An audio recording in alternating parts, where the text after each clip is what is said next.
کسی نے جوپیٹر کو خدا مانا, کسی نے کسی کو مانا. میں کہتا ہوں جس نے کانٹینجنٹ چیز کو خدا مانا, غلط مانا, وہ خدا ہی نہیں, وہ خدا ہی نہیں ہے.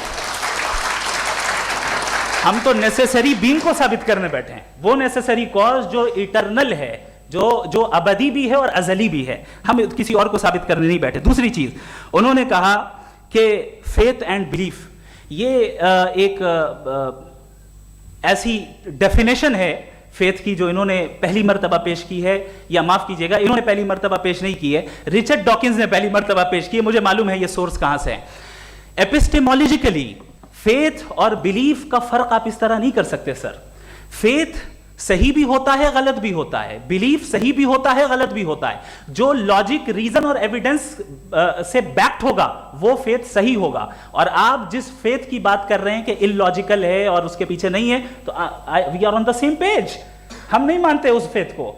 جو فیتھ ایسا ہو جس کے پیچھے کوئی لاجک نہ ہو, ایویڈنس نہ ہو, ہم نہیں مانتے. ہم تو اس فیتھ کے قائل ہیں جس کے پیچھے لاجک ہو اور ایویڈنس ہو. تو بلیف صحیح بھی ہوتا ہے, غلط بھی ہوتا ہے, فیتھ بھی صحیح ہوتا ہے اور غلط بھی ہوتا ہے. تو آج فیتھ اور بلیف کے ڈیفرنس پہ بات نہیں ہو رہی. آج آپ چاہے فیتھ ایکسپٹ کر لیں یا بلیف ایکسپٹ کر لیں, آج یہ بات ہوگی کہ ٹروتھ کیا ہے. چاہے ٹرو بلیف صحیح ہے یا ٹرو فیتھ صحیح ہے, اور فالس فیتھ کیا ہے اور فالس بلیف کیا ہے, بات اس پہ ہو رہی. دوسری چیز انہوں نے پوچھا اسٹوپیڈیٹی پھر کیا ہے. اگر فیتھ ریلیجن اسٹوپیڈیٹی نہیں ہے تو اور کیا ہے. چونکہ فیتھ کا مطالبہ کرتے ہیں تو اسٹوپیڈیٹی کیا ہے. میں کہتا ہوں اسٹوپیڈیٹی ایتھزم ہے. اس کی وجہ یہ ہے کہ آپ ایک سڑک پہ جا رہے ہوں اور آپ کسی گارڈن میں جائیں اور دیکھیں وہاں لکھا ہے پھولوں کے ساتھ I love Javed Akhtar, and I really do, I love you سر.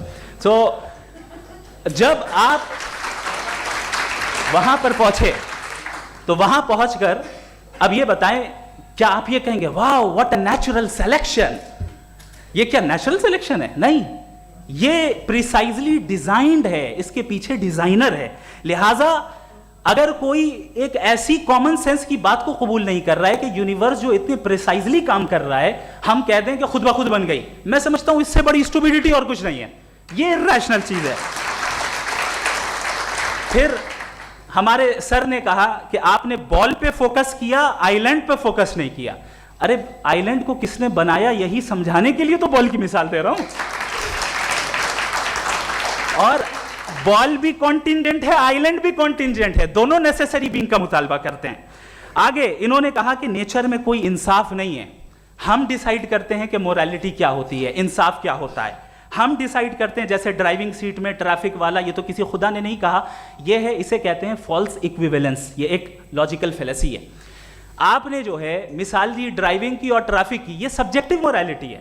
آپ سبجیکٹو موریلٹی کو مثال بنا کر آبجیکٹو موریلٹی کے اوپر نہیں تھوپ سکتے. انصاف کی آبجیکٹو موریلٹی ہے. اگر آپ یہ کہتے ہیں کہ نیچر میں انصاف نہیں ہے تو انصاف کا نہ ہونا یہ نیچرل ہوا, تو پھر نیچر کو نیچر رہنے دے, کیوں ہم اتنا اسٹرائیو کر رہے ہیں دنیا میں انصاف لانے کے لیے. یہ تو illogical بات ہے, irrational بات ہے.